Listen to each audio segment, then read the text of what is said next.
And we have arrived in Verona, where we're gonna take a small break.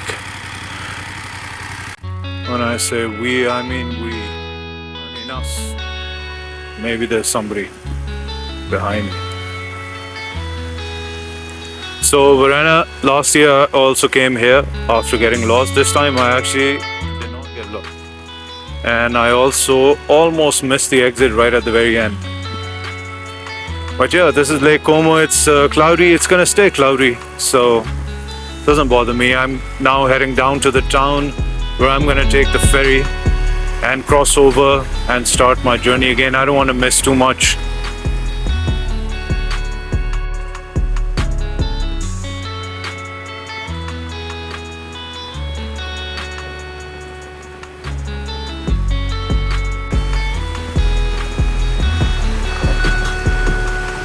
So as you enter Lake Como area, there's a vast network of tunnels, and it's a very complex system where you've got tunnels inside the tunnels that merge, and then you can exit. So if you're not careful and if you don't know which way you're supposed to go, you can easily miss the side of the mountain or the town that you want to come out, and end up really far from where you really have to be. Reached Verona, and this is my first stop. This famous church up here, and I had food there last time. Probably want to have another bite right now. And I still have 4 more hours to go, and that's when it's gonna get very cold, so I think I should hurry up. Wedding. Someone is getting their wedding photographs taken there.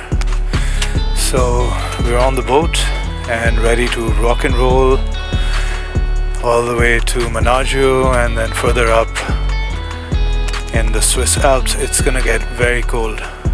I have a feeling. I just hope none of the mountain pass roads are shut down because of snow. Last week it was like that. I checked this morning, everything was open, so hopefully all is good. It's a little choppy today, so I've been on this boat before actually. It's a nice town. It's not cold, it's just cloudy, that's all.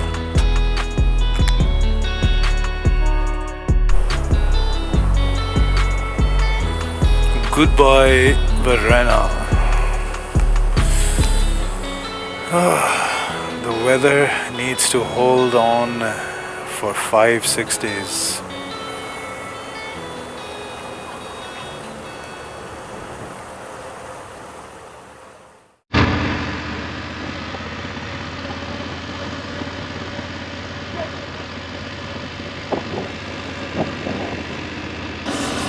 Lauterbrunnen is a very famous tourist hotspot.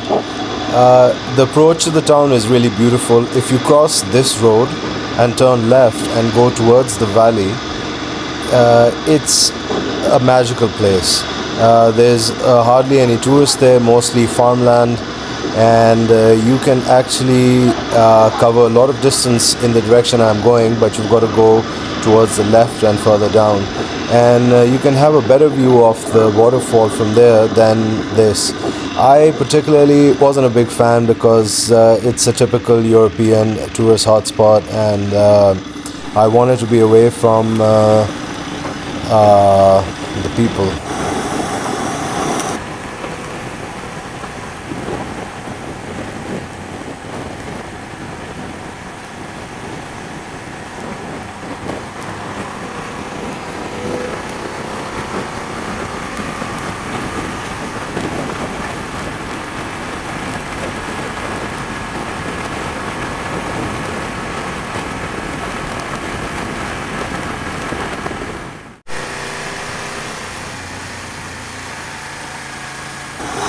So I got off the highway because the wind was really slapping me from the left side, and I also was a bit unsure because the speed limits were all over the place. You could go from 120 to 80 to 100.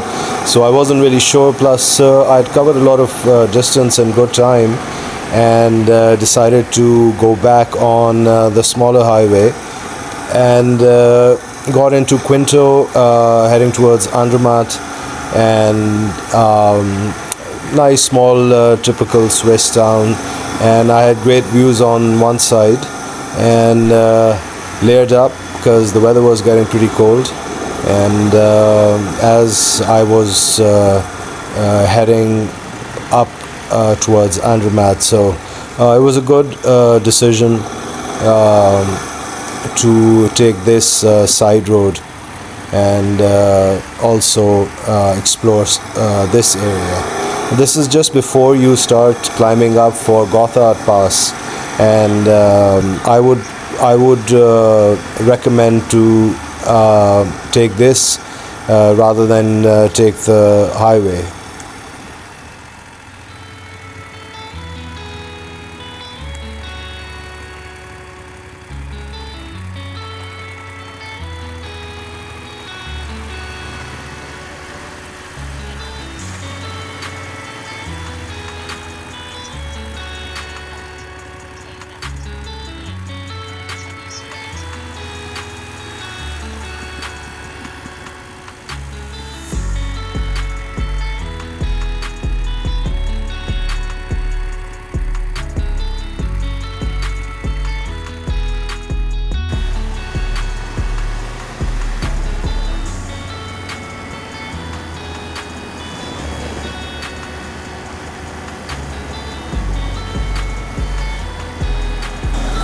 So after getting lost and actually going back on the highway, because I wasn't looking at my phone for directions and I took the wrong exit on the main highway, I finally found my way back on the smaller roads.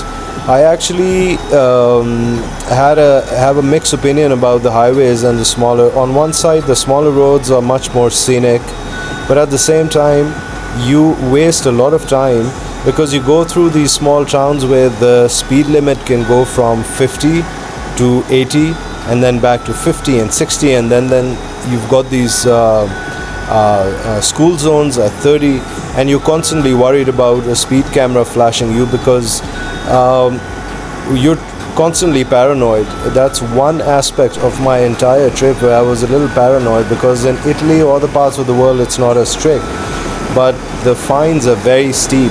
In Switzerland, it can range anywhere from 100 Swiss francs to 400 Swiss francs. So I was a bit hesitant.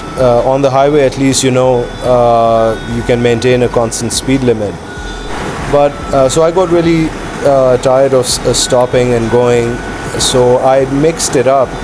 But as I got closer to Davos and Julian Pass, obviously I had to take the smaller routes because they were scenic, and also I was away from the towns, so it didn't really bother me because traffic, as long as these towns, you bypass these towns, then it's easier this way. But it's one of those things which for my next trip I'll have to properly map it out. But as you can see, the benefits of being on these smaller roads are just, they outweigh the time that you cover going on the highway, because you miss out on this. Otherwise, I'd never had a chance to see these places. So it's something to keep in mind when you're planning your trip.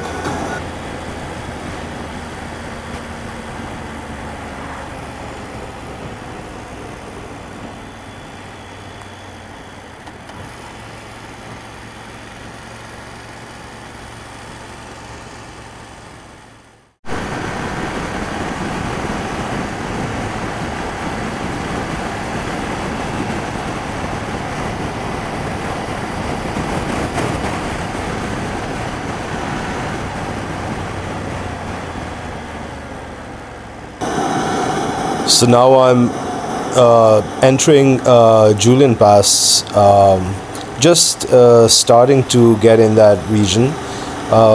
It's my way back towards Italy. It's the last of the mountain passes I've already done 6 of them. So there's another way you can take from Chair. I think that's how you pronounce it. It takes you through a different way, but I wanted to cover the Julian Pass as well. Julian Pass, as you climb down from Julian Pass, you can actually go to Saint Moritz, or you can go towards Lake Como side and Cervena, and you can also actually do Maloya Pass, which actually I will have to do because it's on the way going back to Como.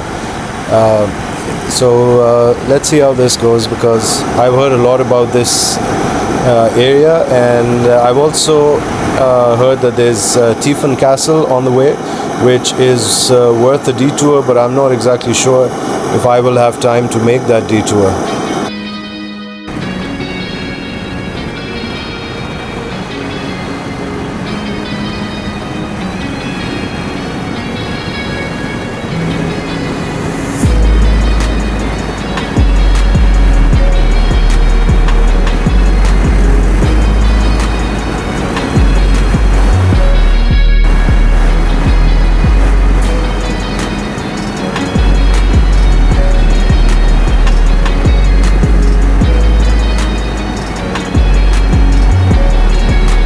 Climbing up Julian Pass on the way to Saint Moritz.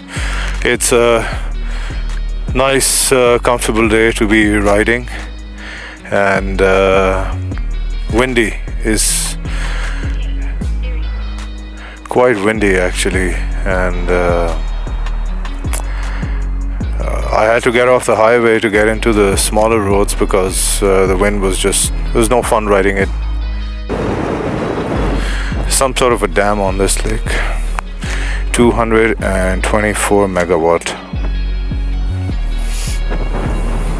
I bet they're not paying as much as we are.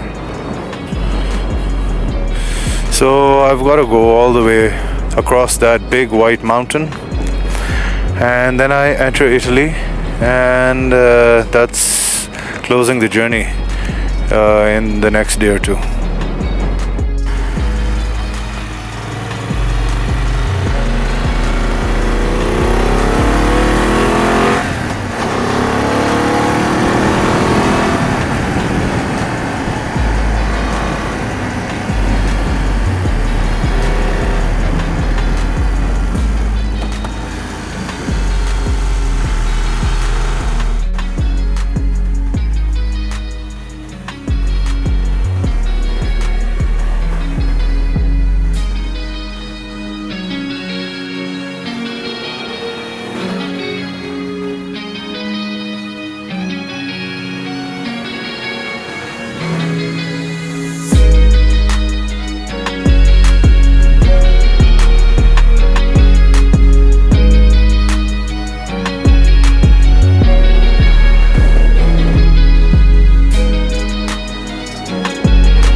Julian Pass. This is another one. It's done, and it's the last pass actually. And after this, we cross into Italy. There's a souvenir shop here, which I'm gonna go